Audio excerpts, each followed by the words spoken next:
할렐루야, 좋은 아침입니다. 말씨 뿌리기, 복음의 복된 말씨 뿌리기 13번째 시간입니다. 오늘은 세계적인 그러한 예수 그리스도의 문화와 정신을, 아름다움을 전파하기를 꿈꾸는 우리 김수홍 목사님, 세계적인 꿈을 갖고 계셔서 제가 이 지구본을 가지고 왔는데, 여기가 지금 우리 대한민국입니다. 이 대한민국으로부터 이제 여기 예수의 복음이 여기까지 오기까지 2000년의 세월이 지났습니다. 이 교소로부터 우리 자신에게 제한되지 말고 전 세계가 우리 김수홍 목사님 손에 있기를 바랍니다. 아멘, 할렐루야. 자, 그러면 데살로니가전서 5장 16, 18절 한번 읽어주시겠습니까? 네, 항상 기뻐하라, 쉬지 말고 기도하라, 범사에 감사하라. 이것이 그리스도 예수 안에서 너희를 향하신 하나님의 뜻이니라. 아멘. 아멘. 어때요? 목사님은 공동체를 섬기면서 또 성도들을 섬기면서 목사님이 장기적으로 일생 나는 이러한 방향의 부름을 받았다 생각하는 게 있습니까? 네, 목사님께서 또 도와주셔서 지금 하영이 출판사의 대표로 일을 하고 있습니다. 이게 출판사라는 게 그냥 단순히 책을 만드는 게 아니라 이 시대의 생각이나 또 이 시대의 사상, 이런 부분들에 대한 사람들의 생각을 바꾸는 일이다. 저는 그렇게 생각합니다. 그래서 그런 일에 되게 보람을 느끼고 있고요. 또 이 출판 쪽에 일을 하다 보니까 시야가 좀 더 넓어진 것 같습니다. 그래서 이 세상 가운데 잘못된 문화, 또 예술, 이런 부분들 또한 우리가 그리스도의 정신, 또 그리스도의 사상으로 바꿔나가는 역할들을 좀 해야 되겠다라는 생각을 가지고 있습니다. 그래서 원래는 그리스도의 문화, 또 기독교 가치관이 훨씬 더 높은 수준의 것이어서 세상을 변화시켜 나가는데, 지금은 약간 그러지 못하고 있지 않나. 그래서 우리가 그런 높은 수준의 높은 시선을 가지고 나아가는 것, 그걸 목표로 하고 있습니다. 우리도 이렇게 같습니다. 우리 목회자들도 쉽게 흔들리고 약해지기 쉬운 이런 때에 위의 말씀, 항상 기뻐하라. 항상입니다. 또 쉬지 말고 기도하라. 쉬지 않아야 돼요. 범사에 감사하라. 그런데 이런 정도 명령만 해놓으면 되는데, 뒤에 보니까 또 뭐라고 합니까? 이것이 그리스도 예수 안에서 너희를 향한 하나님의 뜻이니라. 이게 속된 말로 빼도 박도 못하는 하나님의 뜻이에요.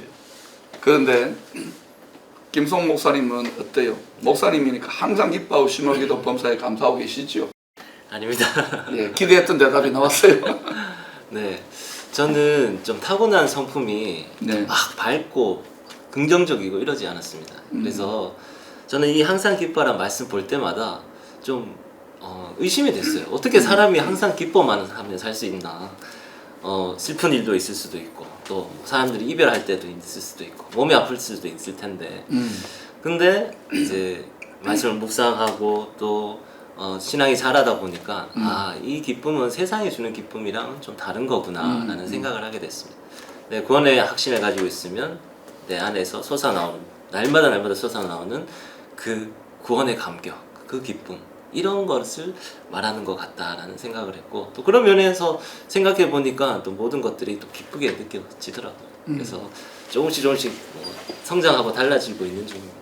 저의 경험을 하면은, 저는 이제 예수 믿지 않는 집에서 예수를 믿고 많은 외로움이나 또 시험의 시간들을 통과하면서 또 목회자의 길을 가면서 이렇게 온 집이 믿으면서 중보기도 해주고 또 후원과 격려를 받는 그런 믿는 집에서 신학하신 분들이 늘 부러웠어요. 그래서 홀로 눈물도 흘리고 또 이렇게 슬픔과 탄식에 적기도 하고, 또 지금도 그런 연단들이 있지요. 그런데 그러면서 아마 17년 전에 우리 기쁨의 성도들은 기억할 거예요. 제가 담임 목사로 미국에서 유학을 끝내고 부임해가지고 몇 개월 지나지 않아서 거울을 미국에 있는 제 제자가 한 5,000개 정도 중국에서 생산된 거울을 5,000개를, 손거울을 선물해 준 거 여러분 기억나지요? 그래서 제가 새 가족들은 우리 성도들 다 나눠져 가지고 거울을 보고 웃음 훈련, 하나 하면 이렇게 웃는 훈련을, 절대 행복자라는 외침을 해서, 여러분 포항 북부교회에서 이 절대 행복자 설교를 얼마나 많이 했던지, 기쁨의 교회로 교회 이름도 동방불패가 아니라 기쁨의 교회로 이름이 이렇게 바뀌어진 거 제가 조카하기도 하는데 그때 저는 왜 이제 그 손거울이 온 배경이 뭐냐면 제가 기업체 훈련 받을 때 너무 힘든 연단을 받는데 그 크리스찬 기업이었어요. 웃음 훈련을 시키는 거 비즈니스의 기본 얼굴의 매너다. 그래서 열심히 웃게 하는데 1시간 2시간 웃는데 광대뼈가 근육이 아플 정도로 그때 제가 망치로 맞은 것처럼 시험과 연단도 기쁘게 통과해야 되는구나.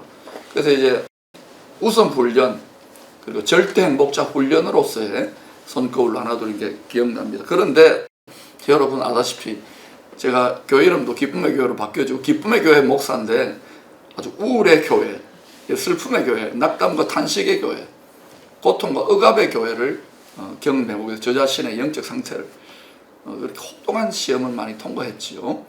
그런데 그러면서 제가 이 말씀에 대해서 내린 결론이 다시금 우리가 하나님 말씀대로 훈련하라고 하는 순종하려고 하는 기쁘지 않은데 기뻐하고 기도 안 하는데 기도하고 감사 안 하는데 감사하고 이렇게만 가면은 이 한계가 많아. 이게 우리의 능력으로 되는 게 아니라고 김 목사님이 이야기했죠. 에베소서 3장 16절에 이런 말씀이 있습니다. 그의 영광의 풍성함을 따라 그의 성령으로 너희 속사람을 능력으로 강건하게 하시오며 성령의 능력으로 우리 속에 있는 영혼 우리 영혼 안에 지정의가 있잖아요.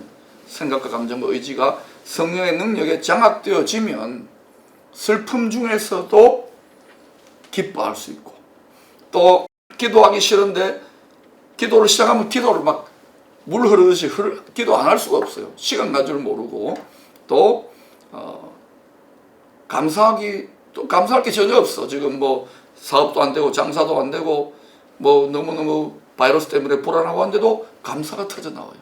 이거는 그래서 우리의 능력이 아니라 하나님의 능력으로. 그래서 먼저는 기도로 시작하면서 이 말씀을 믿고 성령의 도우심을 구하면 성령님이 우리의 기도를 성령 안에서 기도하게 하시고 또 기뻐하게 하시고 감사하게 하는 성령의 능력에 사로잡힐 때 이 말씀에 하나님의 뜻이 성취되어지지 동일한 원리로 우리의 경건이나 우리의 인격의 실력으로는 안 된다는 것을 인정하고 시작해야 돼요. 그렇지 않으면 이것은 잔인한 율법의 명령이고 우리에게 좌절과 낙심만 주는 나하고는 관계없는 그런 약속이 될 수 있는 것입니다.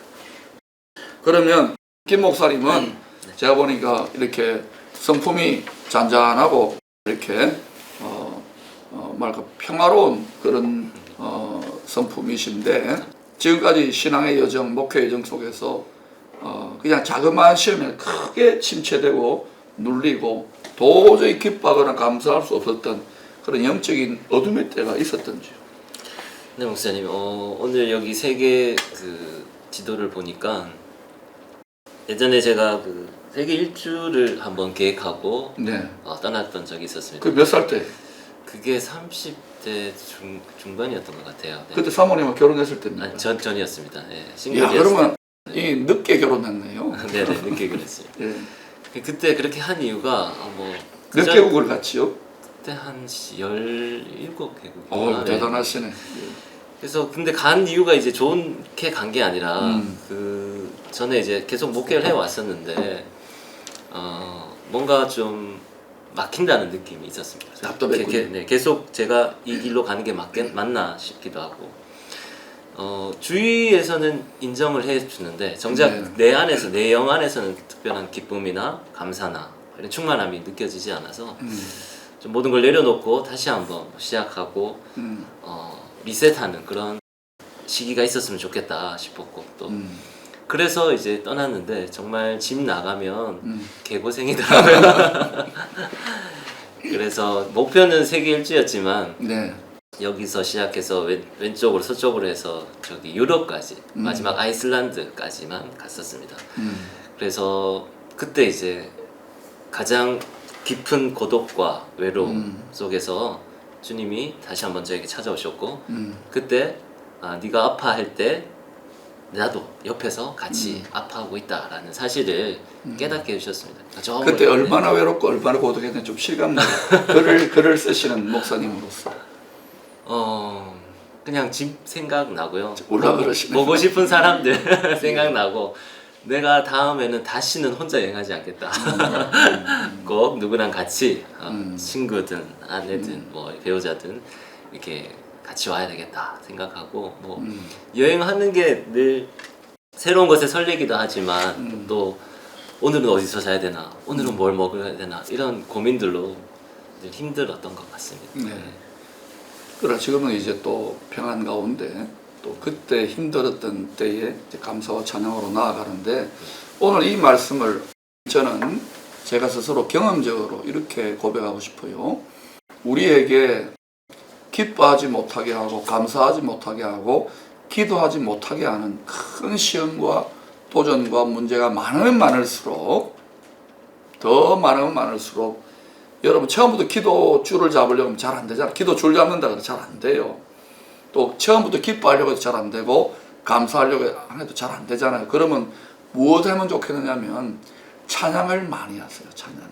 1시간에 2시간이고 왜 사람들이 세상 사람들이 너무너무 힘들면 어때요? 술 마시고 잊어버리고 노래방에 가서 실컷 노래 부르고 막 욕하고 막 그렇게 막 답답하게 샤우팅하고 나면 마음이 편해지듯이 찬양을 많이 하세요. 기도가 힘들고 감사가 힘들고 기쁨이 힘들면 찬양을 많이 하는 가운데 찬양은 우리 마음을 부드럽게 하고 이렇게 싸매어주는 능력이 있어요. 그때 성령의 위로하시는 임재 속에서 기도가 달라지기 시작해요. 기도가 촉촉해진다고 할까요? 우리 영혼이 메마르지 않고 기도가 촉촉해지고 풍성해지고 성령의 기류가 성령의 흐름이 흘러가면서 또 우리 정서도 이렇게 회복되어지고 사람의 감정은요 굉장히 죽을 듯 합니다. 죽을 것 같은데 찬양을 1시간 2시간 불러보세요. 또 형이 나면 춤도 춰보세요. 그러면 이 감정이 따라옵니다. 그리고 또 어떤 기쁨과 함께 감사. 아 그래도 내가 이렇게 가진 것들이 많구나. 내 안에 예수 그리스도가 있구나. 주님이 함께 하고 있구나. 이렇게 하면서 생각이 바뀌어져 버려요. 이때 여러분이 문제 가운데 혼자 버림받은 것 같고 나만 혼자 남았거늘 다윗처럼 엘리야처럼 그때 하나님의 부드러운 임재와 음성이 들리면서 여러분에게 나도 생각 못했던 자신감, 담대함, 때로는 또 하나님의 음성이 들려올 수도 있어요. 그러면서 여러분의 심령에 돌파구가 열립니다. 이 돌파구가 열리는 것을 내 배에서 생수의 강이 또 샘이 솟아나듯이 그때부터 여러분의 환경과 삶이 달라져요. 사랑하는 자여 내 영혼이 잘된 같이 범사가 잘되고 영혼이 잘 되어진 상태에 범사가 잘되고 강건해지는 거예요. 이렇게 흔들릴 때에 여러분 시험에 들어 눌리지 말고 찬양부터 시작해서 기쁨, 기도, 감사를 회복할 수 있으면 좋겠습니다. 우리 김소홍 목사님 이제 마지막으로 우리 성도님들을 한번 격려하시고 위로해 주시기 바랍니다. 네, 제가 여행 얘기를 했었는데요. 여행 끝나고 나서 바로 목회를 한 게 아니라 그때 기독교 출판사에서 잠시 일을 했었습니다. 그리고 그때의 경험들이 계속해서 목회 가운데도 쓰여지고 있고요. 그래서 아마 하나님께서는 그런 과정들조차 다 예비하시고 또 저를 훈련시키셨다고 생각을 합니다. 혹시 지금 힘들고 어려운 상황 속에 계신 모든 성도님들 항상 기뻐하시고 기도하시고 감사하시면서 이 시기를 이겨내신다면 아마 하나님께서 더 좋은 미래로 여러분이 보답하실 줄 믿습니다. 제가 결론을 하나 더 하면 그때 그 출판사에서 일하면서 같이 일하는 사모님을 만나가지고 결혼을 해서 둘째가 임신 중입니다. 기도해 주시기를 바랍니다. 오늘 하루 승리하십시오. 할렐루야.